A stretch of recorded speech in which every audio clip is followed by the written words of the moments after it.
Chapitre 2. L'ogresse. Donc on est d'accord, l'ogresse c'est la tenancière de l'estaminet, hein, c'est pas un monstre de conte pour enfants. Le cabaret du Lapin Blanc est situé vers le milieu de la rue aux Fèves.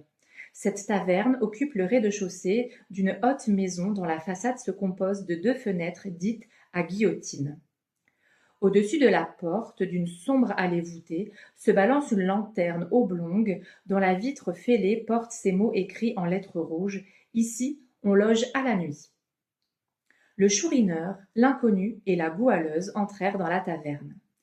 C'est une vaste salle basse, au plafond enfumé, rayée de solives noires, éclairée par la lumière rougeâtre d'un mauvais quinquet. Les murs, récrépis à la chaux, sont couverts çà et là de dessins grossiers ou de sentences en termes d'argot. Le sol battu, salpêtré, est imprégné de boue. Une brassée de paille est déposée en guise de tapis au pied du comptoir de l'ogresse, situé à droite de la porte et en dessous du quinquet. De chaque côté de cette salle, il y a 6 tables. D'un bout, elles sont scellées au mur, ainsi que les bancs qui les accompagnent. Au fond, une porte donne dans une cuisine. À droite, près du comptoir, existe une sortie sur l'allée qui conduit au taudis où l'on couche à 3 sous la nuit. Maintenant, quelques mots de l'ogresse et de ses hôtes. L'ogresse s'appelle la mère Ponisse. Sa triple profession consiste à loger, à tenir un cabaret et à louer des vêtements aux misérables créatures qui pullulent dans ces rues immondes. L'ogresse a 40 ans environ. Elle est grande, robuste, corpulente, haute en couleur et quelque peu barbue. Sa voix rauque, virile, ses gros bras, ses larges mains annoncent une force peu commune. Elle porte sur son bonnet un vieux foulard rouge et jaune. Un châle de poil de lapin se croise sur sa poitrine et se noue derrière son dos. Sa robe de laine verte laisse voir des sabots noirs, souvent incendiés par sa chaufferette. Enfin, le teint de l'ogresse est cuivré, enflammé par l'abus des liqueurs fortes. Le comptoir, plaqué de plomb, est garni de brocs, cerclé de fer et de différentes mesures d'étain. Sur une tablette attachée au mur, on voit plusieurs flacons de verre façonnés de manière à représenter la figure en pied de l'empereur. Ces bouteilles renferment des breuvages frelatés de couleurs roses et vertes, connus sous le nom de parfait amour et de consolation. Enfin, un gros chat noir à prunelles jaunes, accroupi près de l'ogresse, semble le démon familier de ce lieu. Par un contraste qui semblerait impossible si l'on ne savait que l'âme humaine est un abîme impénétrable, une sainte branche de buis de Pâques, achetée à l'église par l'ogresse, était placée derrière la boîte d'une ancienne pendule à coucou. 2 hommes à figure sinistre, à barbe hérissée, vêtus presque de haillons, touchaient à peine au broc de vin qu'on leur avait servi et parlaient à voix basse d'un air inquiet. L'un d'eux surtout, très pâle, presque livide, rabattait souvent jusque sur ses sourcils un mauvais bonnet grec dont il était coiffé. Il tenait sa main gauche presque toujours cachée, ayant soin de la dissimuler autant que possible lorsqu'il était obligé de s'en servir. Plus loin s'attablait un jeune homme de 16 ans à peine, à la figure imberbe, hâve, creuse, plombée, au regard éteint. Ses longs cheveux noirs flottaient autour de son cou. Cet adolescent, type du vice précoce, fumait une courte pipe blanche. Le dos appuyé au mur, les 2 mains dans les poches de sa blouse, les jambes étendues sur le banc, il ne quittait sa pipe que pour boire à même d'une canette d'eau-de-vie placée devant lui. Les autres physionomies étaient féroces ou abruties, leur gaieté grossière ou licencieuse, leur silence sombre ou stupide. Tels étaient les hôtes du tapis franc lorsque l'inconnu, le chourineur et la goualeuse y entrèrent. Ces 3 derniers personnages jouent un rôle trop important dans ce récit, leurs figures sont trop caractérisées pour que nous ne les mettions pas en relief. Le chourineur, homme de haute taille et de constitution athlétique, a des cheveux d'un blond pâle, tirant sur le blanc, des sourcils épais et d'énormes favoris d'un roux ardent. Le hâle, la misère, les rudes labeurs du bagne ont bronzé son teint de cette couleur sombre, olivâtre, pour ainsi dire, particulière aux forçats. Malgré son terrible surnom, les traits de cet homme expriment plutôt une sorte d'audace brutale que la férocité, quoique la partie postérieure de son crâne, singulièrement développée, annonce la prédominance des appétits meurtriers et charnels. Le chouineur porte une mauvaise blouse bleue, un pantalon de gros velours primitivement vert, et dont on ne peut distinguer la couleur sous l'épaisse couche de boue qui le couvre. Par une anomalie étrange, les traits de la goualeuse offrent un de ces types angéliques et candides qui conservent leur idéalité même au milieu de la dépravation, comme si la créature était impuissante à effacer par ses vices la noble empreinte que Dieu a mise au front de quelques êtres privilégiés. La goualeuse avait 16 ans et demi. Le front le plus pur, le plus blanc, surmontait son visage d'un ovale parfait. Une frange de cils, tellement long qu'il frisait un peu, voilait à demi ses grands yeux bleus. Le duvet de la première jeunesse veloutait ses joues rondes et vermeilles, sa petite bouche purpurine, son nez fin et droit, son menton à fossettes étaient d'une adorable suavité de lignes. De chaque côté de ses tempes satinées, une nappe de cheveux d'un blond cendré magnifique descendait en s'arrondissant jusqu'au milieu de la joue, remontait derrière l'oreille, dont on apercevait le lobe d'ivoire rosé, puis disparaissait sous les plis serrés d'un grand mouchoir de colonnade à carreaux bleus et noué, comme on dit vulgairement, en marmotte. Un collier de grains de corail entourait son cou d'une beauté et d'une blancheur éblouissantes. Sa robe d'alépine brune, beaucoup trop large, laissait deviner une taille fine, souple et ronde comme un jonc. Un mauvais petit châle orange à franges vertes se croisait sur son sein. Le charme de la voix de la goualeuse avait frappé son défenseur inconnu. En effet, cette voix douce, vibrante, harmonieuse avait un attrait si irrésistible que la tourbe de scélérats et de femmes perdues au milieu desquelles vivait cette jeune fille la suppliait souvent de chanter, l'écoutait avec ravissement et l'avait surnommée la goualeuse, la chanteuse. La goualeuse avait reçu un autre surnom, dû sans doute à la candeur virginale de ses traits. On l'appelait encore Fleur de Marie, mot qui en argot signifie la Vierge. Pourrons-nous faire comprendre au lecteur notre singulière impression lorsque, milieu de ce vocabulaire infâme où les mots qui signifient le vol, le sang, le meurtre sont encore plus hideux et plus effrayants que les hideuses et effrayantes choses qu'ils expriment, lorsque nous avons, disons-nous, surpris cette métaphore d'une poésie si douce, si tendrement pieuse, Fleur de Marie? Ne dirait-on pas un beau lys élevant la neige odorante de son calice immaculé au milieu d'un champ de carnage? Bizarre contraste, étrange hasard!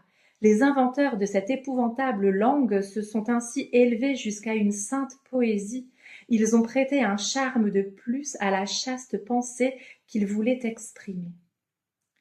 Ces réflexions n'amènent-elles pas à croire, en songeant aussi à d'autres contrastes qui rompent souvent l'horrible monotonie des existences les plus criminelles, que certains principes de moralité, de piété, pour ainsi dire innés, jettent encore quelquefois çà et là de vives lueurs dans les âmes les plus ténébreuses? Les scélérats tout d'une pièce sont des phénomènes assez rares. Le défenseur de la goualeuse, nous nommerons cet inconnu Rodolphe, paraissait âgé de 30 à 36 ans. Sa taille, moyenne, svelte, parfaitement proportionnée, ne semblait pas annoncer la vigueur surprenante que cet homme venait de déployer dans sa lutte avec l'athlétique chourineur. Il eût été très difficile d'assigner un caractère certain à la physionomie de Rodolphe. Elle réunissait les contrastes les plus bizarres. Ses traits étaient régulièrement beaux, trop beaux peut-être pour un homme. Son teint d'une pâleur délicate, ses grands yeux d'un brun orangé presque toujours à demi fermés et entourés d'une légère auréole d'azur, sa démarche nonchalante, son regard distrait, son sourire ironique, semblaient annoncer un homme blasé, dont la constitution était sinon délabrée, du moins affaiblie par les aristocratiques excès d'une vie opulente. Et pourtant, de sa main élégante et blanche, Rodolphe venait de terrasser un des bandits les plus robustes, les plus redoutés de ce quartier de bandits. Nous disons aristocratique excès parce que l'ivresse d'un vin généreux diffère complètement de l'ivresse d'un affreux breuvage frelaté. Parce qu'en un mot, aux yeux de l'observateur, les excès diffèrent de symptômes comme ils diffèrent de nature et d'espèce. Certains plis du front de Rodolphe révélaient le penseur profond, l'homme essentiellement contemplatif. Et pourtant, la fermeté, les contours de sa bouche, son port de tête quelquefois impérieux et hardi, décelaient alors l'homme d'action, dont la force physique, dont l'audace exerce toujours sur la foule un irrésistible ascendant.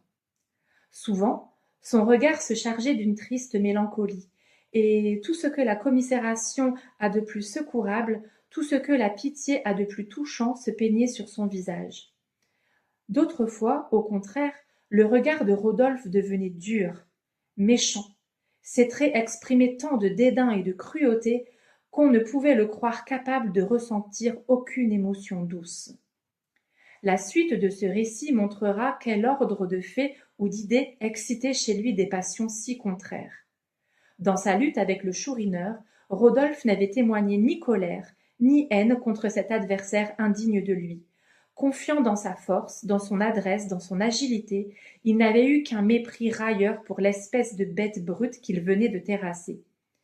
Pour achever le portrait de Rodolphe, nous dirons que ses cheveux étaient châtain clair, de la même nuance que ses sourcils noblement arqués et que sa petite moustache fine et soyeuse. Son menton, un peu saillant, était soigneusement rasé.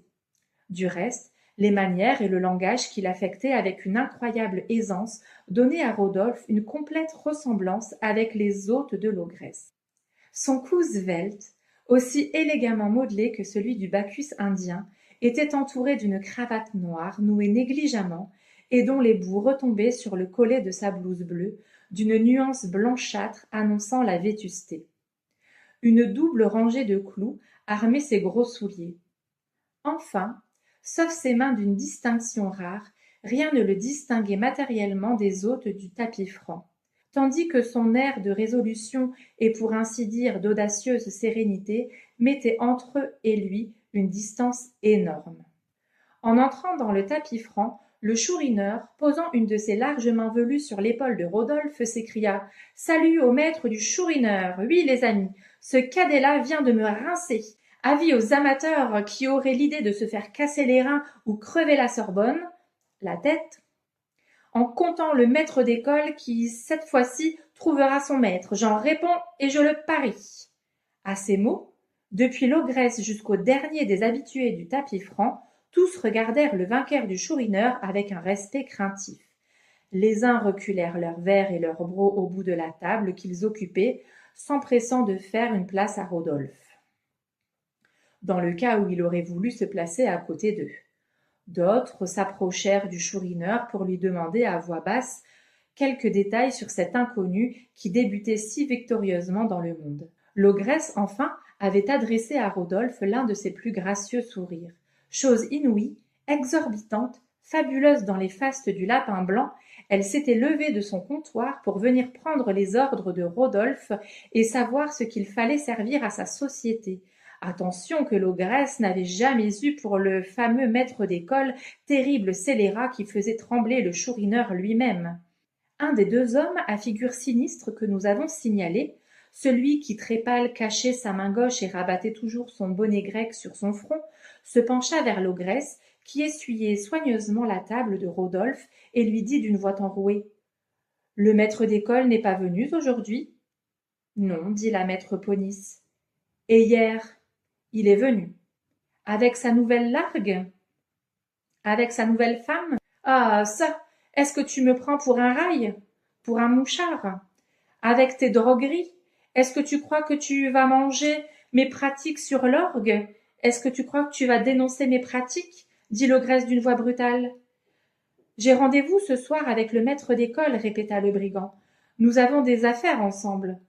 Ce doit être du propre, vos affaires, tas d'escarpes, tas d'assassins, que vous êtes. Escarpes, répéta le bandit d'un air irrité. C'est les escarpes qui te font vivre. Ah, ça, vas-tu me donner la paix? S'écria l'ogresse d'un air menaçant, en levant sur le questionnaire le broc qu'elle tenait à la main. L'homme se remit à sa place en grommelant. Fleur de Marie, entrant dans la taverne de l'ogresse sur les pas du Chourineur, avait échangé un signe de tête amical avec l'adolescent à figure flétrie. Le Chourineur dit à ce dernier: « Eh, Barbillon, tu pitanches donc toujours à l'eau d'af? Tu bois donc toujours de l'eau de vie? » Toujours. J'aime mieux faire la tortue et avoir des philosophes aux arpions que d'être sans eau d'af dans l'avaloir et sans tréfoin dans ma chiffarde. Donc en gros, c'est j'aime mieux jeûner et avoir des savates aux pieds que d'être sans eau de vie dans le gosier et sans tabac dans ma pipe, dit le jeune homme d'une voix cassée, sans changer de position et en lançant d'énormes bouffées de tabac. Bonsoir, mère Ponisse, dit la goualeuse.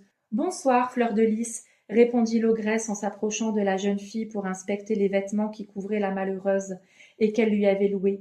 Après cet examen, elle lui a dit avec une sorte de satisfaction bourrue: « C'est un plaisir de te louer des effets à toi. Tu es propre comme une petite chatte. Aussi, je n'aurais pas confié ce joli châle orange à des canailles comme la Toumeuse ou la Tête de Mort. Mais aussi, c'est moi qui t'ai éduquée depuis ta sortie de prison. Et il faut être juste, il n'y a pas de meilleur sujet que toi dans toute la cité. » La goualeuse baissa la tête et ne parut nullement fière des louanges de l'ogresse. « Tiens, dit Rodolphe, vous avez du buis béni sur votre coucou, la mère ?» Et il montra du doigt le saint rameau placé derrière la vieille horloge. « Eh bien, faut-il pas vivre comme des païens ?» répondit naïvement l'horrible femme. Puis, s'adressant à Fleur de Marie, elle ajouta: « Dis donc, la goualeuse, est-ce que tu ne vas pas nous goualer une de tes goualantes ?»« Après souper, mère Ponisse, dit le Chourineur. »« Qu'est-ce que tu vas nous servir, mon brave ?» dit l'ogresse à Rodolphe, dont elle voulait se faire bien venir et peut-être au besoin acheter le soutien. « Demandez au Chourineur, ma mère, il régale, moi, je paye. »« Eh bien, dit l'ogresse en se tournant vers le bandit, qu'est-ce que tu veux à souper, mauvais chien ?»« 2 doubles cholettes de torfus à 12, un arlequin et 3 croûtons de l'artif bien tendres, 2 litres de vin à 12 sous, 3 croûtons de pain très tendres et un arlequin, dit le Chourineur après avoir un moment médité sur la composition de ce menu. Je vois que tu es toujours un fameux licheur et que tu as toujours une passion pour les arlequins. Eh bien, maintenant, la goualeuse, dit le Chourineur, as-tu faim? Non, Chourineur. Veux-tu autre chose qu'un arlequin, ma fille, dit Rodolphe. Oh non, ma faim a passé. Mais regarde donc mon maître, ma fille, dit le Chourineur en riant d'un gros rire, en indiquant Rodolphe du regard. Est-ce que tu n'oses pas le reluquer? La goualeuse rougit et baissa les yeux sans répondre. Au bout de quelques moments, l'ogresse vint elle-même placer sur la table de Rodolphe un broc de vin, un pain et l'arlequin dont nous n'essaierons pas de donner une idée au lecteur, mais que le Chourineur sembla trouver parfaitement de son goût, car il s'écria: « Quel plat, Dieu de Dieu, quel plat! C'est comme un omnibus, il y en a pour tous les goûts, pour ceux qui font gras et pour ceux qui font maigre, pour ceux qui aiment le sucre et ceux qui aiment le poivre, des pilons de volaille, des queues de poisson, des os de côtelettes, des croûtes de pâté, de la friture, du fromage, des légumes, des têtes de bécasse, du biscuit et de la salade. Mais mange donc, la goualeuse, c'est du soigné. Est-ce que tu as nocé aujourd'hui? Nocé? Ah bien oui, j'ai mangé ce matin, comme toujours, mon sou de lait et mon sou de pain. L'entrée d'un nouveau personnage dans le cabaret interrompit toutes les conversations et fit lever toutes les têtes. C'était un homme entre les 2 âges, alerte et robuste, portant veste et casquette, parfaitement au fait des usages du tapis franc. Il employa le langage familier à ses hôtes pour demander à souper. Quoique cet étranger ne fût pas un des habitués du tapis franc, on ne fit bientôt plus attention à lui, il était jugé. Pour reconnaître leurs pareils, les bandits, comme les honnêtes gens, ont un coup d'œil sûr. Ce nouvel arrivant s'était placé de façon à pouvoir observer les 2 individus à figure sinistre dont l'un avait demandé le maître d'école. Il ne les quittait pas du regard, mais par leur position, ceux-ci ne pouvaient s'apercevoir de la surveillance dont ils étaient l'objet. Les conversations, un moment interrompues, reprirent leur cours. Malgré son audace, le Chourineur témoignait une sorte de déférence à Rodolphe. Il n'osait pas le tutoyer. Cet homme ne respectait pas les lois, mais il respectait la force. « Foi d'homme, dit-il à Rodolphe, quoique j'aie eu ma danse, je suis tout de même flatté de vous avoir rencontré. Parce que tu trouves l'arlequin de ton goût? D'abord. Et puis parce que je grille de vous voir vous crocher avec le maître d'école, lui qui m'a toujours rincé, Le voir rincer à son tour, ça me flattera. Ah ça, est-ce que tu crois que pour t'amuser je vais sauter comme un bouledogue sur le maître d'école? Non, mais il sautera sur vous dès qu'il entendra dire que vous êtes plus fort que lui, répondit le chourineur en se frottant les mains. J'ai encore assez de monnaie pour lui donner sa paye, dit nonchalamment Rodolphe. Puis il reprit. Ah ça, il fait un temps de chien. Si nous demandions un pot d'eau d'aff avec du sucre, ça mettrait peut-être la goualeuse en train de chanter. Ça me va, dit le chourineur. Et pour faire connaissance, nous nous dirons qui nous sommes, ajouta Rodolphe. L'albinos, dit Chourineur, fagot affranchi, forçat libéré. Débardeur de bois flotté au quai Saint-Paul, gelé pendant l'hiver, rôti pendant l'été. Voilà mon caractère, dit le convive de Rodolphe, en faisant le salut militaire avec sa main gauche. Ah, ça, ajouta-t-il. Et vous, mon maître, c'est la première fois qu'on vous voit dans la cité. C'est pas pour vous le reprocher, mais vous y êtes entré crânement sur mon crâne et tambour battant sur ma peau. Nom d'un nom, quel roulement! Surtout les coups de poing de la fin. J'en reviens toujours là, comme c'est des fignolets. Mais vous avez un autre métier que de rincer le chourineur. Je suis peintre en éventail et je m'appelle Rodolphe. Peintre en éventail, c'est donc ça que vous avez les mains si blanches, dit le chourineur. C'est égal si tous vos camarades sont comme vous. Il paraît qu'il faut être pas mal fort pour faire cet état-là. Mais puisque vous êtes ouvrier, et sans doute un honnête ouvrier, pourquoi venez-vous dans un tapis franc où il n'y a que des grinches, des escarpes et des fagots affranchis comme moi et qui ne peuvent aller ailleurs? Je viens ici parce que j'aime la bonne société, dit le chourineur en secouant la tête d'un air de doute. Je vous ai trouvé dans l'allée de Bras-Rouge. Enfin, suffit. Vous dites que vous ne le connaissez pas? Est-ce que tu vas m'ennuyer encore longtemps avec ton bras rouge que l'enfer confonde si ça plaît à Lucifer? Tenez, mon maître, vous vous défiez peut-être de moi, et vous n'avez pas tort, mais si vous voulez, je vous raconterai mon histoire, à condition que vous m'apprendrez à donner les coups de poing qui ont été le bouquet de ma raclée. J'y tiens. J'y consens, chourineur. Tu me diras ton histoire, et la goualeuse dira aussi la sienne. Ça va, reprit le chourineur. Il fait un temps à ne pas mettre un sergent de ville dehors. Ça nous amusera. Veux-tu, la goualeuse? Je veux bien, mais ce ne sera pas long, dit Fleur de Marie. Et vous nous direz la vôtre, camarade Rodolphe, ajouta le chourineur. Oui, je commencerai. Peintre en éventail, dit la goualeuse, c'est un bien joli métier. Et combien gagnez-vous à vous éreinter à ça, dit le chourineur. Je suis à ma tâche, répondit Rodolphe. Mes bonnes journées vont à 4 francs, quelquefois à 5, mais dans l'été, parce que les jours sont longs. Et vous flânez souvent, gueusard? Oui, tant que j'ai de l'argent, d'abord 6 sous pour ma nuit dans mon garni. Excusez, monseigneur, vous couchez à 6 sous, vous, dit le chourineur en portant sa main à son bonnet. Ce mot monseigneur, dit ironiquement par le chourineur, fit sourire imperceptiblement Rodolphe qui reprit. Oh, je tiens à mes aises et à la propreté. En voilà un pair de France, un banquier, un riche, s'écria le chourineur. Il couche à 6. Avec ça, continua Rodolphe, 4 sous de tabac, ça fait 10, 4 sous à déjeuner, 14, 15 sous à dîner, 1 ou 2 d'eau-de-vie, ça me fait dans les environs de 30 ronds sous par jour. Je n'ai pas besoin de travailler toute la semaine, le reste du temps, je fais la noce. Et votre famille, dit la goualeuse. Le choléra l'a mangé, répondit Rodolphe. Qu'est-ce qu'ils étaient, vos parents? Demanda la goualeuse. Fripiers sous les piliers des Halles, négociant en vieux chiffons. Et combien que vous avez vendu leur fonds? Dit le chourineur. J'étais trop jeune, c'est mon tuteur qui l'a vendu. Quand j'ai été major, je lui ai redû 30 francs. Voilà mon héritage. Et votre maître fabricant à cette heure? Demanda le chourineur. Mon singe? Mon bourgeois? Mon maître? Il s'appelle Monsieur Borel, rue des Bourdonnais. Bête, mais brutal, voleur, mais avare. Il aime autant se faire crever un œil que faire la paye aux ouvriers. Voilà son signalement. S'il s'égare, laissez-le se perdre, ne le ramenez pas à sa fabrique. J'ai été apprenti chez lui depuis l'âge de 15 ans. J'ai eu un bon numéro à la conscription. Je demeure rue de la Juiverie, au 4e sur le devant. Je m'appelle Rodolphe Durand. Voilà mon histoire. Maintenant, à ton tour, la goualeuse, dit le chourineur. Je garde mon histoire pour la bonne bouche.